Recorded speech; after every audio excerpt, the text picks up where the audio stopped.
Olá, sejam todos bem-vindos ao Tela Mackenzie, que hoje, como você percebe, tem uma edição extremamente especial. Recentemente, nós fomos surpreendidos pela notícia da morte do Dr. Osmar de Oliveira, jornalista, narrador, comentarista da Rede Bandeirantes de televisão. O Dr. Osmar recentemente esteve aqui no estúdio do Tela Mackenzie, concedeu gentilmente uma entrevista a todos nós aqui, e é por isso, através de uma homenagem, nós reapresentaremos a você que nos assiste via canal universitário, via TV Mackenzie, via YouTube. Nós reapresentaremos hoje a entrevista que fizemos com o Dr. Osmar de Oliveira. Doutor, muito obrigado pela sua referência, que você sempre foi e vai continuar sendo para todos nós que trabalhamos com jornalismo. Fique agora com a nossa entrevista com o Dr. Osmar de Oliveira. Doutor, para quem assiste o senhor, é fã do senhor como eu sou, eu queria saber, porque ultimamente o senhor estava na mídia com um fato um pouco triste. O senhor teve um infarto recentemente. Queria saber se o senhor já está bem de saúde, já está completamente recuperado. Como é que está a situação aí? Na verdade, eu não cheguei a ter um infarto, precisamente. Um pouquinho antes dele, não sei quanto tempo, mas um tempo curto, eu acabei fazendo um cateterismo e se descobriu lá 2 artérias que iam arrebentar e aí seria um infarto. Fulminante, talvez, né? Pela própria idade, mas o corintiano é meio abençoado, né? Parece que tem uns anjos da guarda que ficam olhando a gente. E deu tempo, coloquei meus stents lá, mas eu coloquei no dia 11 e no dia 17 eu já estava no Pacaembu assistindo o Corinthians e São Paulo pela Recopa. Né? Tá certo que a medicina... Julho, né? Foi julho. Agora, julho. Tá certo que a medicina está adiantada, mas para me empurrar o Pacaembu, os anjos da guarda não fizeram tanto sacrifício, não. E ganhou de presente um título da Recopa, né? Pois é, assisti os 2. Os 2 jogos? Os 2 jogos, claro. E quando eu recebi alta do hospital, o primeiro jogo foi dia 17, se não me engano. Quando eu recebi alta do hospital, o médico pensou que eu fosse para casa, para descansar, as coisas normais que a medicina manda fazer. Eu falei, pode dar alta porque eu vou para o jogo. Aí ele, muito gentil, ele falou, você não vai fazer isso. Eu falei, mas eu vou fazer. Ele falou, você não vai porque a partir desse instante eu não sou mais seu médico. Bom, faço um cateterismo, coloco 2 estantes, te ponho na UTI. 3, 4 dias depois você vai ter emoção no jogo. Aí eu ainda brinquei com ele e falei, você tem cara de São Paulino. E era? E era. É. Falei, porque você não entende. Comprovado. Você não entende dessas coisas. O corintiano é diferente. Mas aí eu vi que eu estava colocando ele em saia justa. Aí eu falei, não, estou brincando, eu não vou pro jogo, imagina, não vou fazer uma loucura dessa. Imagina, não ia fazer e acabou Então, indo, né? mas 9 horas eu entrei lá no Pacaembu e as pessoas tinham lido a notícia, né? A notícia saiu como um infarte mesmo. E as pessoas me viam e ficavam assustadas, né? Inclusive nos portais que a gente vê, Então, portais de grande relevância colocando um infarto. E agora o senhor fala que não Claro. Mas eu me lembro que a hora que eu entrei, os corintianos que me cruzavam assim, me olhavam assustado, né? Pô, será que eu era fantasma? Veio um infarto, como é que pode sair do infarto e vir assistir Corinthians e São Paulo? Mas eu fui lá, mas todo mundo me protegia, quem estava do lado, né? Com cuidados, para não fazer esforço, gente oferecendo água, café, pipoca, coisa de quermesse, né? É. Mas eu falo quermesse porque é um ambiente alegre, gostoso. Mas eu também fui porque eu tinha certeza que o Corinthians ia ganhar o jogo, entendeu? E a alegria faz você liberar mais os neurotransmissores e acho que isso também ajudou na recuperação do coração. Doutor, você sempre vai ao estádio, todo jogo do Corinthians ou uma vez por mês, como é que é? Não, é assim. Eu até escrevi outro dia no blog, eu acho que eu sou o corintiano vivo que mais assistiu o jogo do Corinthians, não tem ninguém. Por quê? Porque eu tenho um fato que aconteceu comigo, que os outros corintianos como eu, de mais idade, não puderam assistir tantos jogos, por quê? Houve um período aí de 8 a 9 anos em que eu fui médico do Corinthians. Na época em que o campeonato nacional, que é o campeonato brasileiro, era só Série A, esse campeonato tinha 71 equipes. Era a época política da Arena e do MDB. Né? E a Arena era o partido dominante, o partido que veio da ditadura. Em que período o senhor foi médico do Corinthians, só para registrar? Eu comecei no Corinthians em 69 e fui até 76. E a gente até, o povo falava na rua, aonde a Arena vai mal, um time no Nacional. Então era assim, você jogava domingo em Porto Alegre, quarta-feira em Belo Horizonte, o outro domingo em Manaus, para aproveitar o tráfego aéreo. E aquele tempo era difícil. Hoje, você quer ir para o Rio de Janeiro, você pode ir para o aeroporto, tem ponte aérea de 20 em 20 minutos. Nesse tempo, você ainda tinha que ir lá, comprar passagem, marcar, a passagem era manuscrita. Então, forçosamente, né, mas com prazer, eu fiquei 9 anos fazendo 71 jogos de Campeonato Brasileiro por ano, obrigatoriamente, ali, dentro do campo, fora os jogos do Campeonato Paulista. Então, nesse período, eu acabei passando todo mundo. Mas a primeira vez que eu fui num jogo de futebol foi em 1949, que eu nasci em 43. Qual foi o estádio? Pacaembu? Pacaembu. Foi um Corinthians e Vasco, chovia muito, e aquele tempo, onde é o tobogã hoje, aquilo ali eram degraus baixinhos, né? E atrás tinha como se fosse uma concha, e era chamado de concha acústica. Não era lugar para sentar, era lugar para ficar em pé. E eu nunca me esqueço, meu pai me levou, meu pai tinha um pouco de dificuldade física, porque ele não tinha um pé, e também não tinha dinheiro para comprar uma cadeira, tinha que ficar em pé mesmo. E o Corinthians perdia no primeiro tempo de 4-1.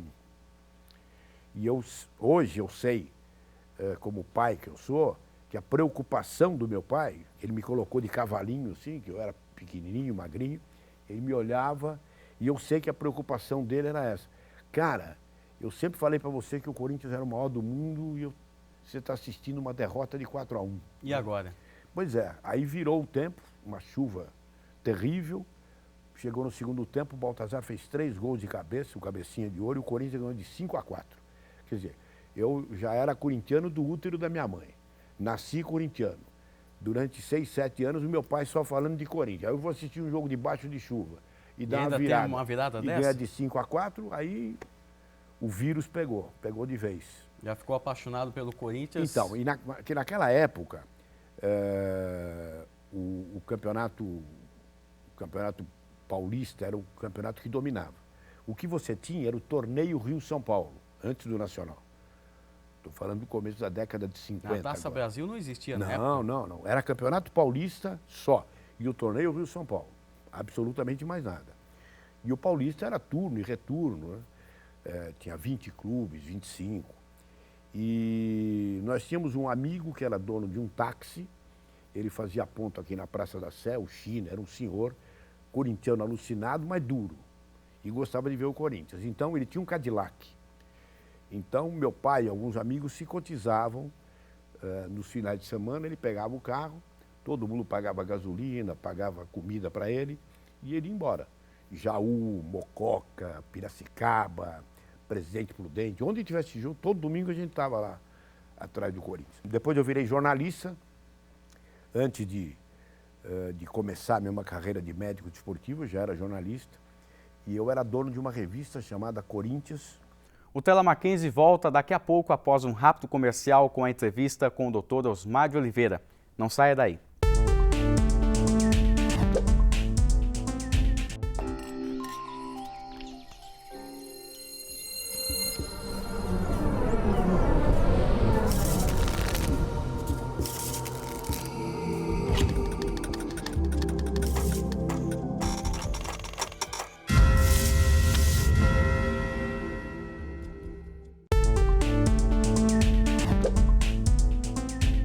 Já estamos de volta com o segundo bloco da nossa entrevista com o Dr. Osmar de Oliveira, que faleceu recentemente, e como uma homenagem, nós deixamos você na companhia minha e do Dr. Osmar de Oliveira, que continua falando sobre futebol, carreira e muito mais aqui no Tela Mackenzie. Fique com ele. Doutor, o senhor estava falando do início da sua carreira em jornalismo na revista Corinthians, desde cedo trabalhando com Corinthians e com jornalismo? Pois é, tenho até hoje a coleção da revista do Corinthians. Houve uma época, na década de 60, que ela parou por dificuldades e ficou aí 1, 2 anos sem circulação. Eu estudava em Sorocaba, na PUC, e eu cheguei em São Paulo aí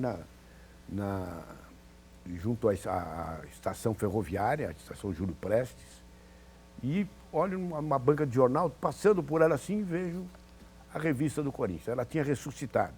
E aquele era o primeiro número pós-mortem, né? E eu imediatamente comprei a revista, peguei um bonde para ir desde a Júlio Prestes até o Bexiga, o Bela Vista, onde eu morava, e no bonde eu fui lendo a revista e achei um monte de erro que fiquei absolutamente indignado. Entrei em casa, a revista tinha um telefone de uma pessoa lá, de Eduardo Monteiro, que eu não conhecia, e eu liguei, não deveria ter ligado, porque, claro, aquilo devia ser um telefone comercial. Mas a revista era tão pobre que o telefone era residencial, era da casa dele. Aí ele me atendeu, hoje é meu grande amigo, grande amigo. E aí eu falei, sou corintiano, estou indignado, essa revista só tem erro e tal. E ele ficou muito bravo, ele falou, mas você faz coisa melhor? Eu falei, melhor eu não sei, mas errar eu não erro. E naquele sábado mesmo, ele pediu que eu fosse na casa dele, aqui na Vila Mariana. Aí eu fui lá, conversei com ele. No próximo domingo, o Corinthians inaugurava a capela que tem até hoje lá, tem até batizado, casamento ali dentro do Parque São Jorge. Aí ele falou, então você vai lá, escreve alguma coisa. Só que para mim escrever alguma coisa era horrível, porque eu não tinha feito faculdade, eu não sabia o que era um lead, não sabia como é que se desenvolvia a matéria. Então o que eu fiz? Eu comprei as revistas da época, Manchete, Cruzeiro, Fatos e Fotos, aquelas revistas. E vi que todas elas tinham um jeitão, era um título, às vezes um subtítulo, um cabeçalhozinho pequenininho, que depois aprendi na faculdade, que chamava-se lead, e desenvolvia a matéria. Aí eu fui lá, teve a inauguração da capela, e aí eu botei um título lá, Corinthians vai às orações, o Corinthians numa época estava perdendo muito, né? E ele gostou da brincadeira. No outro domingo o Corinthians inaugurou uma biblioteca dentro do ginásio. Eu fui lá, fiz uma matéria da biblioteca. Bom, o tempo rolou tão rápido que ele falou assim para mim, olha, eu não posso te pagar, eu te dou o posto. Mas o senhor, quando se propôs a participar, logicamente pensava no pagamento. Não pensava. Não? Não, era aquela coisa de corintiano, vou ver como é que é. Era agradável para mim, não ia alterar minha vida universitária. Eu ia lá, fazia matéria, escrevia. Aí que eu pensei, o senhor tinha tempo para estudar medicina e ao mesmo tempo exercer uma carreira Ó, jornalística? deixa eu te falar uma coisa, quando você precisar de um favor, você peça para um homem ocupado, porque o desocupado nunca tem tempo. Desocupado assiste novela, desocupado fica 200 horas no telefone. Eu não faço nada dessas coisas. Tem um tempinho, você é testemunha, que eu entrei aqui no estúdio Mackenzie com o iPad na mão. Já na mão, já ligando para uma série de pessoas? Então, eu sempre fiz isso. Mas nem pensei em dinheiro. E logo, foi em questão de 2, 3 meses, ele falou, não tenho dinheiro para te pagar, você vira meu sócio. Eu falei, no lucro, porque na despesa eu também não tenho dinheiro, né? Aquilo, para ele, era uma brincadeira. Para mim, eu estava levando muito a sério. Hoje é meu grande amigo. Aí eu publiquei essa revista. Depois, o Goldfaber, um corintiano milionário, ex-dono das lojas Maris, ele resolveu fazer um jornal para vincular as coisas dele. E esse jornal chamava-se o Coringão. Mas era um jornal muito mentiroso. O Corinthians perdia o jogo de 5-0, o título era assim, Corinthians foi roubado. E eu escrevia, como se jornalista fosse. Por quê? Porque eu lia os jornais da época, a Gazeta Esportiva, o Esporte, a Folha de São Paulo, que já existia. E eu ficava copiando o jeitão, mas colocando a minha opinião. Acabei virando dono do jornal também, entendeu? E ganhou dinheiro depois, quando virou sócio? Nada. Nada, não ganhei absolutamente nada. Mas foi isso aí foi o estopim da minha carreira. Porque aí eu comecei a trabalhar como medicina esportiva, nessa época mesmo, no São Bento de Sorocaba, que era o time da cidade onde eu estudava. O presidente do Corinthians na época, o Vadielu, soube que aquele jornalista que escrevia a revista e escrevia o Coringão, eu não era formado, mas já fazia praticamente uma residência lá no São Bento de Sorocaba. Ele falou, Osmar, o teu lugar não é lá, o teu lugar é aqui. Aí me trouxe para o Corinthians, mas eu não podia chegar e entrar direto no departamento profissional, que era uma coisa muito grande para o meu conhecimento da época. Aí eu fui fazer basquete, o maior time que eu vi jogar, o time do Corinthians, de Vlamir Marques, o Bira, o que esse time jogava era muito grande. E aí o Vadielu começou a fazer natação no Corinthians, ele contratou um técnico americano, o Nicolau, e me colocou também como médico da natação. Daí começou um basquete feminino, eu fui médico do basquete feminino. Aí eu comecei a passar por todos os departamentos. conheci todos os ladrilhos e azulejos do Corinthians. Aí chegou um dia que o presidente me chamou e falou, você vai ser médico do profissional. Falei, tá bom, começamos quando? Ele falou, hoje à tarde tem treino. Mas da entrada do senhor no Corinthians, como médico do basquete, até chegar no futebol profissional, demorou muito tempo? 2 anos. Rápido, hein? Pois é, eu fiz basquete, fiz o basquete masculino, depois o basquete feminino, fiz a natação, aí eu fiz um pouco de vôlei e acabei sendo médico também, até pela proximidade do pessoal da peteca, do frontão, que é um jogo espanhol que você joga, soca uma bola na parede, um negócio que machuca muitos dedos e tal. Bom, acabei virando o médico geral do clube, juntei isso com o meu fanatismo pelo Corinthians e acabei frequentando o Parque São Jorge. Todo dia eu ia um pouquinho, mas tinha o domingo, eu ficava lá o domingo inteiro, que era o único dia de folga que meu pai tinha, entendeu? E o meu pai passava o domingo comigo lá no Corinthians, vendo os ídolos dele, que ele só ouvia pelo rádio ou lia pelo jornal, acabou tendo a convivência. Acho que foi um belo presente que eu dei para ele quando em vida. Voltaremos já já com o próximo bloco e último do Tela Mackenzie com o Dr. Osmar de Oliveira. Não sai daí.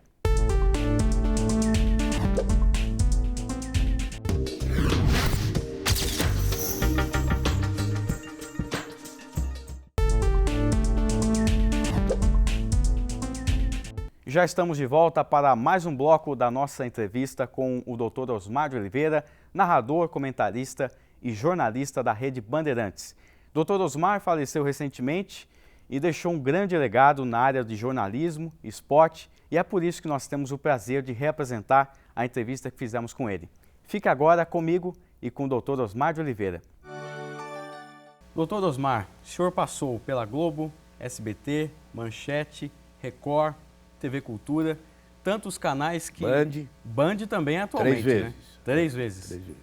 Doutor, eu como estudante de jornalismo gostaria de ter passado pelo menos por uma delas. Meus colegas a mesma coisa, e o senhor passou por todas elas. Qual que é o segredo do Dr. Osmar para ser tão querido por onde passa, tanto profissionalmente quanto como pessoa? Rapaz, eu não vou te dizer do querido, porque aí seria falar muito aqui eu. Mas foi o seguinte, eu comecei na TV Gazeta em 1978, durante a Copa do Mundo da Argentina. Na mesma mesa redonda que a TV Gazeta tem até hoje, aquele tempo era de segunda-feira, chamada Mesa Redonda Futebol é com 11, né, porque era o canal 11 e eram 11 jornalistas. E eu cheguei lá a convite deles, como médico, para dar uma explicação do Zé Maria, o jogador do Corinthians, que eu, por solicitação dele, o examinei e cortei o Zé Maria de disputar a Copa do Mundo. Então fui lá dar uma explicação sobre isso e, por acaso, um desses 11 não foi no programa e eu fiquei no lugar dele, só que eu já fazia faculdade de jornalismo. Aí eu comecei a falar como se fosse um estudante de jornalismo mesmo. E não tinha compromisso nenhum, era um programa em que se brigava muito, eles atiravam cadeira um no outro. Eu imagino 11 jornalistas falando numa mesa redonda? E todos fanáticos, cada um com seus times. Bom, morreram 8 já. Todos revelavam seus times? Todos. Algo que é tão criticado hoje, hoje, Quem está vivo doutor? até hoje, o Dalmo Pessoa, né, um brilhante jornalista, eu e o Roberto Petri, né, um São Paulino que comandava o programa. O resto, infelizmente morreu. Para você ver que já faz muito tempo. Só que aquele tempo não tinha mídia social, não tinha internet, não tinha nem computador. O negócio era sempre no telefone, era o telespectador que ligava lá. E alguns telespectadores ligaram fazendo elogios. Ah, pô, esse cara, porque eu não tinha compromisso com ninguém, então eu falava o que vinha na minha cabeça. Quando acabou o programa, o diretor do programa falou assim, nós vamos viajar para a Argentina semana que vem para fazer a Copa. Você não gostaria de ficar aí, depois eu te dou um papel para a faculdade? Eu lá queria saber de papel, queria saber dessa bagunça aqui, câmera. Só que eu não tive professor.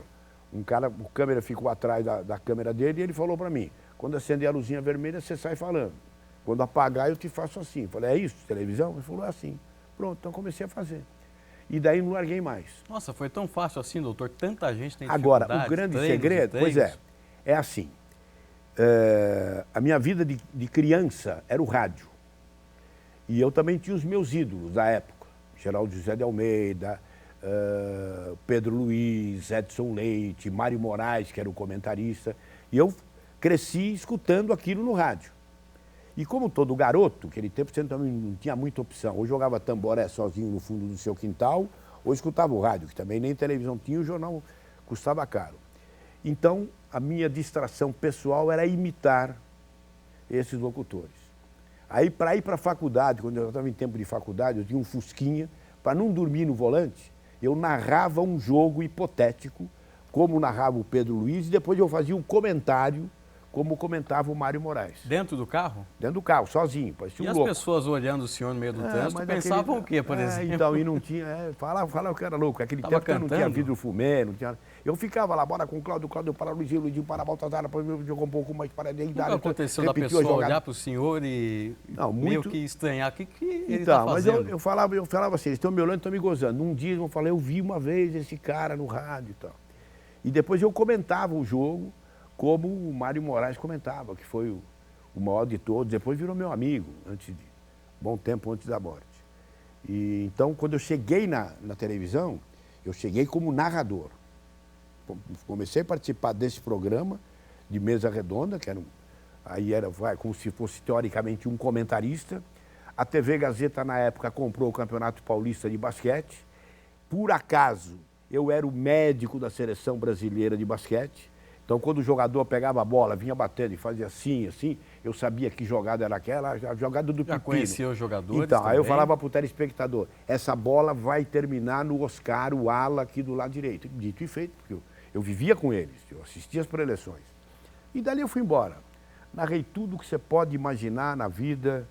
Eu tenho 7 Copas do Mundo, tenho 7 Olimpíadas, Campeonato Mundial de Basquete, de vôlei, 5 Pan-Americanos. Já teve algum esporte inusitado que o senhor já narrou? Alguma coisa que não é tão conhecida? Não tão conhecido é o futebol americano, que quando eu fui narrar pela primeira vez... narrei a primeira sinuca com o Rui Chapéu e o Jesus, que o Luciano do Vale apostou nisso. Quem narrou era eu. E eu sempre fui um jogador de sinuca. Então, para mim, quanto valia a bola vermelha, amarela, verde, marrom, azul, rosa e branco, não tinha dificuldade nenhuma. E quando eu fui narrar o primeiro jogo de futebol americano, eu não tinha material absolutamente nenhum e naquele tempo não tinha Google. Aí eu soube que em Ribeirão Preto, na Faculdade de Medicina, existia um rapaz que estava no 4º ou no 5º ano que havia sido jogador de futebol americano. Eu fiz um contato com ele, ele ficou tão emocionado, ele veio para São Paulo e me ensinou. E quando começou o jogo, era Dallas Cowboy e Maverick, alguma coisa assim. Eu narrei também o futebol americano. Mas a televisão é assim, o que tem para narrar? É um jogo, não sei quem joga, entendeu? E o bom locutor é aquele que é capaz de improvisar fazendo aquilo. Eu sempre conto uma história, vou contar rápido. Uma vez eu estava no SBT, o Silvio Santos comprou os direitos da Copa do Mundo. Então, um pouco antes, às quartas-feiras, ele comprava jogos espalhados aí pelo mundo para fazer o telespectador, que geralmente era mulher, como ainda é, começar a gostar um pouco de futebol. Aí ele comprou um jogo Nigéria e Japão, no Estádio Nacional de Tóquio. Eu estava ali com 2 comentaristas, né? O Juarez Soares e o Orlando Duarte, só que a imagem não chegava, também era tudo telex, e não chegou a escalação. Quando chegou em cima do jogo, o Calegari, que era o braço direito do Luciano, entrou no estúdio e falou, não vai ter mais o jogo. Porque ele não quis que a sua equipe passasse vergonha, porque não sabia o nome dos jogadores. Só que todo mundo foi embora, e eu sempre com muito papel, que eu escrevo muito, enquanto eu fiquei arrumando os meus papéis, o Luciano Calegari não deu tempo de chegar no master da televisão para desligar a chavinha, aquilo apareceu uma imagem no ar, eu vi que tinha um jogo ali, vi um monte de japonês, falei, é um jogo, né? E estou esperando, deu alguns segundos para alguém falar, vou cortar, vai entrar a Pantera Cor-de-Rosa aí, que é o que o SBT sempre fazia. Deu problema, põe a Pantera Cor-de-Rosa. E aí, de repente, começa o jogo. Eu sabia a regra do futebol, eu só não sabia o nome dos 22 protagonistas. E aí eu comecei, a seleção japonesa, eu comecei a lembrar dos meus colegas de turma na faculdade japoneses e fui escalando. Jogou Nishimura, Shinobu, Matsumoto, e eu escalei. E para você escalar time africano não é difícil. É M, apóstrofe, depois é MBU, MQ, MDU e assim vai. E aí, quando foi 25 do primeiro tempo, esse tal de Nishimura, eu não sei o nome dele até hoje, pegou uma bola de fora da área, fez 1-0, e depois fez 2-0, e aí veio o intervalo, e no intervalo acabou chegando um grande papel para mim com a escalação oficial dos dois times. Aí eu amassei tudo aquilo, porque eu não podia trocar 11 jogadores, né? Mas nem a Federação Japonesa de Futebol sabe que numa tarde de 1984, o Nishimura fez 2 belíssimos gols contra a equipe da Nigéria. Então tem que improvisar. Ficou famoso no Brasil esse jogador. Não era isso, mas isso não é privilégio de emissora que não está acostumada. Isso acontece na Globo, acontece na Band, nessas novas emissoras fechadas. Todo dia tem um problema. Se o cara for bom, ele se vira e toca o programa. Se ele não for bom, ele chama o comercial. Queria fazer um jogo rápido com o senhor. Faça. Eu digo uma palavra e o senhor responde sucintamente, pode ser? Pode. Vamos lá. Corinthians. Tudo. Palmeiras. Quase tudo. Para eles. Juvenal. Para eles. Para eles. Juvenal Juvencio. Foi um bem, hoje é um mal necessário para o adversário. Um filme favorito do Dr. Osmar. Corinthians, um filme do Mazzaropi, de 1950. Uma música. O hino do Corinthians. Um ídolo. Pelé, Rivelino, Ayrton Senna, Garrincha. Escolhe um. Pelé. Pelé. Um sonho. Um sonho? Não tem mais taça para não ganhar, né? Porque o Corinthians ganhou tudo. Já ganhou tudo. Então o meu sonho é que um dia a FIFA invente uma outra taça, o Corinthians vai lá e fica com ela também. O meu já realizei, conhecer o senhor, tá bom? Obrigado, obrigado. Obrigado. E este foi o Tela Mackenzie de hoje com o Dr. Osmar de Oliveira. Muito obrigado pela sua audiência e a nós todos muita paz, muita saúde, muita alegria. Afinal, o Dr. Osmar se foi, mas deixou um grande legado no esporte, para os corintianos e para todos nós que apreciamos o bom jornalismo. Até o próximo Tela Mackenzie, eu te vejo lá.